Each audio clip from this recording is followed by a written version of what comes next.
Does eating ice damage your teeth? Yes, ice వల్ల teeth అనేది damage అవుతుంది. Teeth పైన ఉన్న ఎనామిల్ లేయర్ ఐస్ వల్ల డ్యామేజ్ అవుతుంది. సో ఎలా పడితే అది, ఏది పడితే అది తినకూడదు. ఎనామిల్ క్రాక్ అయ్యే ఛాన్సెస్ ఐస్ వల్ల ఖచ్చితంగా ఉంటుంది.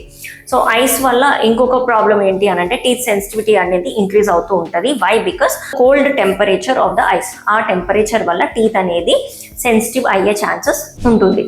అండ్ ఆల్సో దీనివల్ల డెంటల్ ఫిల్లింగ్స్ కానీ డెంటల్ క్రౌన్స్ కానీ ఏవైతే ఆల్రెడీ ఎగ్జిస్టింగ్ ఉన్నాయో ఓరల్ క్యావిటీలో, దానివల్ల టెంపరేచర్ చేంజ్ వల్ల క్రౌన్స్ కానీ ఫిల్లింగ్స్ కానీ ఎక్స్పాండ్ అండ్ కాంట్రాక్ట్ అయ్యే ఛాన్సెస్ ఉంటాయి. దానివల్ల కూడా సెన్సిటివిటీ వచ్చే ఛాన్సెస్ ఉంటుంది.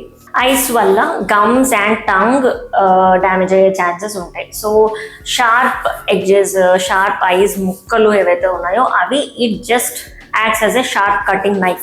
సో వాటి వల్ల గమ్స్ లాసరేషన్ అయ్యే ఛాన్సెస్ కూడా ఉంటుంది.